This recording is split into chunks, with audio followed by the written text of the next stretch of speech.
Hello, everybody, and welcome to the PT on Ice Daily Show. My name is Christina Previtt. I am one of two lead faculty for clinical management of the fitness, athlete, pregnancy, and postpartum. We are a division of ICE that has two courses. We have our 8-week online course that goes through material starting from the female athlete and going all the way into return to CrossFit-based movements. And we have also just announced our new live course that brings us into real time. That is going to be starting in February of 2022 in Hendersonville. And we are so excited to be bringing that course to you. I'm going to apologize in advance if I look like a very tired presenter today. I am living that postpartum newborn life, and my son decided that sleep was for suckers around 2 a.m. last night. So apologies if I look pretty tired or if I'm fumbling on my words. I'm trying to let my brain connect by drinking coffee to the extent of my capacity with breastfeeding. So if you're interested in joining our next cohort for clinical management of fitness, athlete, pregnancy, and postpartum, we start our next cohort beginning of November, and that'll be our last cohort for 2021. All right, so today what I wanted to talk to you about is it time to ditch the 6-week activity restriction for physical activity? I've actually come on the Jerry podcast a lot and really started to question some of these restrictions when it comes to a lot of different medical pathologies.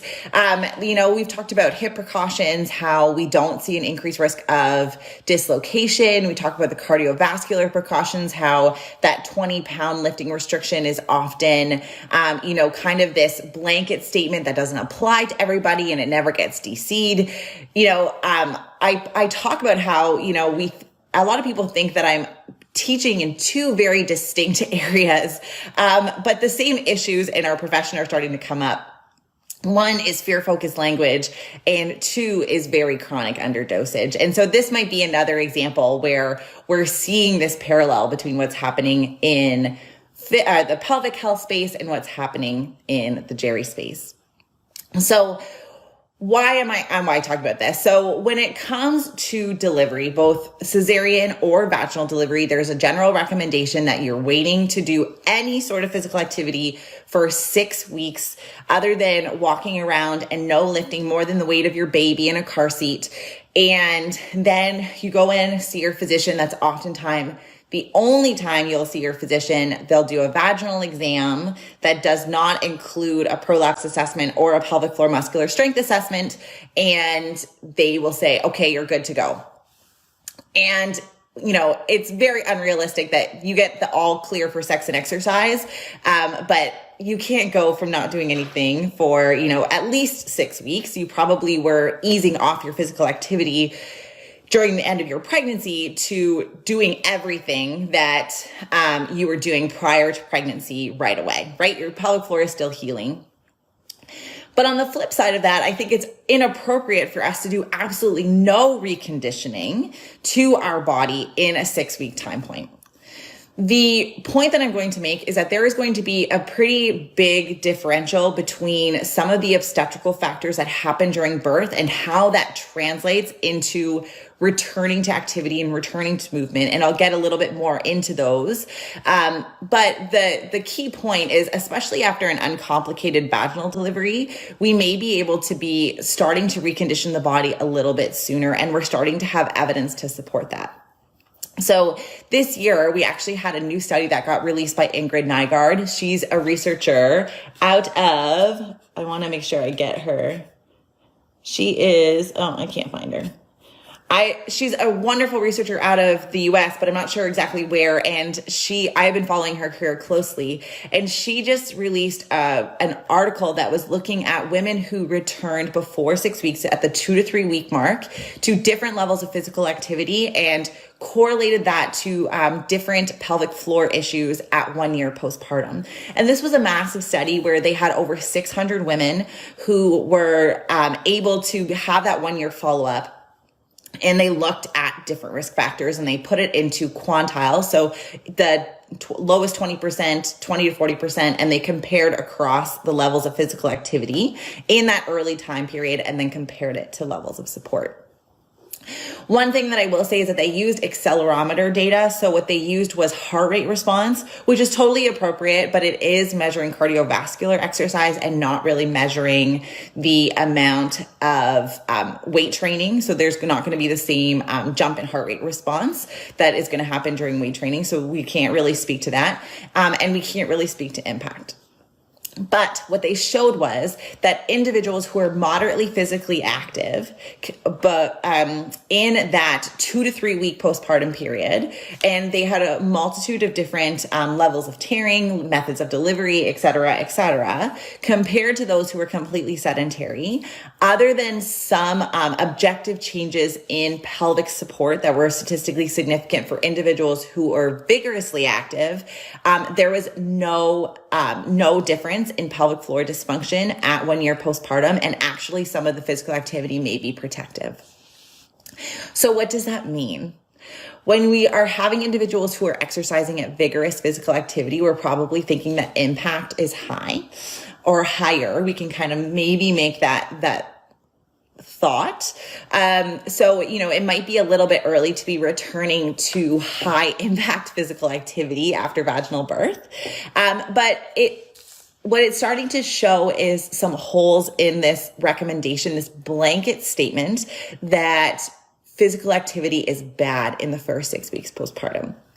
And I'm kind of like living this. I'm 4 weeks postpartum from my second vaginal delivery, and I am pretty much back in the gym 4 to 5 times per week. I have the support to be able to do that. My baby has slept, and all these things are enabling me to get back into the gym, at least at a low intensity. I am not back to heavy barbell training, but the idea that, starting to do some core rehabilitation, starting to do some movement is inherently bad is, in my mind, very inaccurate. And so what we're starting to see in the pelvic health space is that when we have women who we give them the parameters to be looking out for, what are things that we should be considering? What are things that you should be looking out for? And if you're experiencing any of these things as you're becoming physically active, then those are the things that we need to get you to stop, or it's telling you that your body is being pushed too far. That's probably a better indicator and a better way to put control onto the side of the female rather than doing a blanket statement, because everyone's birth history is going to be slightly different. And when we look at that in respect to pelvic floor surgery, we see that the differences between a person who is completely inactive for 6 weeks and the person who gradually returns to activities within a set amount of parameters, those people who have the freedom to listen to their symptom profile and return to exercise gradually may actually do better. And so if we get we could translate that into a return to exercise after delivery, I think we can probably say that we're going to start seeing these same things come up. So what does this mean clinically? One is that as a clinician, if you are seeing a person who wants to be physically active before 6 weeks, the prevailing message should not be that is bad for you or that is going to cause you to have pelvic floor issues. And that's what I've been told. I've had people who are well-meaning on social media message me and say, you're going to prolapse. And we don't really have the evidence to support that, except for people who are vigorously active at 2 to 3 weeks postpartum. So that's number one. The second thing is that we need to be prepared as clinicians to guide women, guide birthing persons through their return to exercise in a very stepwise way and give them the parameters to look out for in that, especially in that early postpartum period, to be able to return to exercise safely. Now, this is for people who want to return to exercise. If you don't want to and you want to wait that 6 weeks, that's great. It's these people that want to return and are feeling like they're being guilted or that they don't have the clearance from their medical providers and that they're going to do something inherently wrong by exercising or moving their bodies. that is kind of the cohort of individuals that I'm speaking to. So what I would argue, if I have a woman who's doing supine exercise for glutes and pelvis stability, that's going to be less stress and strain on a healing pelvic floor than baby wearing for, 4 to 6 hours a day, which is what some women have to do when they have a very fussy, colicky baby. So how can we start to guide them? The first thing that we're going to be telling these individuals who are trying to exercise is what to look out for. And so when we are thinking about the early postpartum period, we're looking for clots. When the placenta detaches from the wall of the uterus, it leaves a fairly significant wound that is healing, that leads to, I don't know if it's lochia or lochia, but that bleeding that starts as a darker color of red and then eases to a yellow or a white over the several weeks following a vaginal delivery. This also happens after a cesarean section, which can be very surprising to women who have a C-section and don't expect to be bleeding vaginally. So, if we're seeing any sharp increase in bleeding during exercise, then we're going to say, that is your body's warning sign that you shouldn't be doing that. Those clots can happen if you're sedentary for a while and you stand up. So you have to kind of figure out what that level is for that client. The second thing is if you're starting to feel any pelvic floor sensations, if you're starting to feel pelvic heaviness or, pain or throbbing around the stitches, if there's any perineal tearing, then that might be a sign that you need to sit down or that you're doing a little bit too much activity for what your body is ready for. One of the things that I have been really thinking about is what's the difference between pelvic heaviness and pelvic floor muscular fatigue, because we are really trying to retrain the pelvic floor musculature. That is a whole other rant that I haven't really figured out yet. But you want to be looking for some of those pelvic floor symptoms. And from a core perspective, if you're doing core activity, any sort of stress or strain that you're feeling across the linea alba, any sort of significant pressure mismanagement from coning or doming, a little bit is fine. Then you're going to be backing off that level of intensity or doing some sort of modification to allow you to be able to be exercising within your limit where you're at postpartum. So those are kind of the things that I would be telling a client. And I would be, talking about this gradual return to exercise, that we're still not ready for high impact. We're still not ready for heavy barbell training, but starting to do some body weight workouts, some core pelvic floor retraining, getting yourself into the gym. If you feel okay sitting on a seat, getting on a bike is a nice low impact way, as long as there obviously isn't any pain around the perineum. This is kind of thinking closer to that 6-week mark. Whatever you feel comfortable with returning to low impact exercise.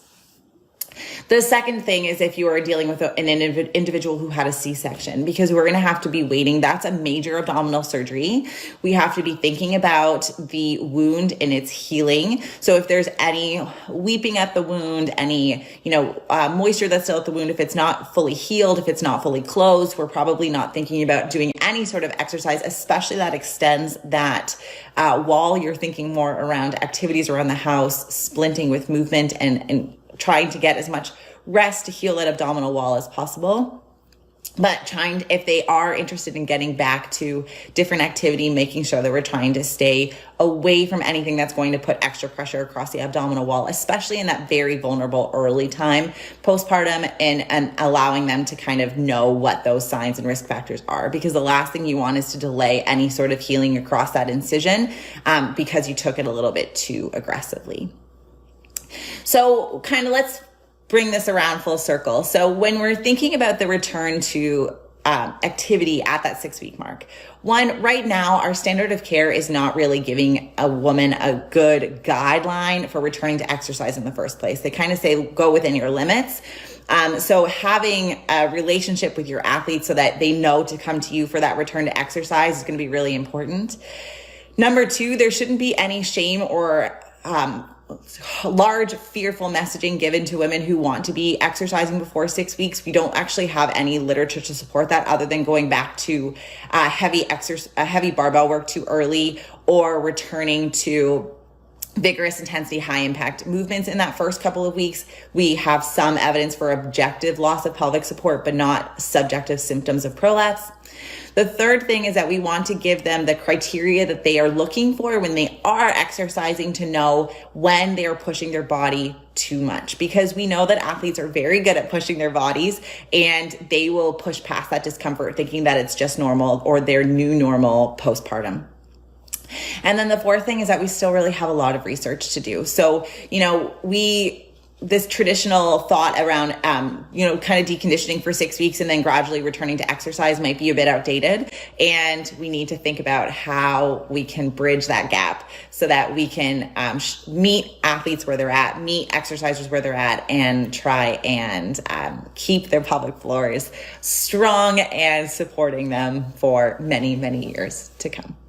All right. I hope you found that helpful. This is just my thought process. I hope I made sense in my very, very sleep deprived state. If you guys have any questions or you'd like the DOI to Ingrid's latest study, I would love to send. I'm going to be doing a social media post on this in the next couple of days. So if you're interested, let me know. Otherwise, I will see you all very soon stateside. I think my next podcast is going to be me traveling to North Carolina to move. So hopefully I will see you all very, very soon in the US of A. Bye. Hey, thanks for tuning in to the PT on Ice Daily Show. If you enjoyed this content, head on over to iTunes and leave us a review. And be sure to check us out on Facebook and Instagram at the Institute of Clinical Excellence. If you're interested in getting plugged into more ICE content on a weekly basis while earning CEUs from home, check out our virtual ICE online mentorship program at ptonice.com. While you're there, sign up for our Hump Day Hustling newsletter for a free email every Wednesday morning with our top 5 research articles and social media posts that we think are worth reading. Head over to ptonice.com and scroll to the bottom of the page to sign up.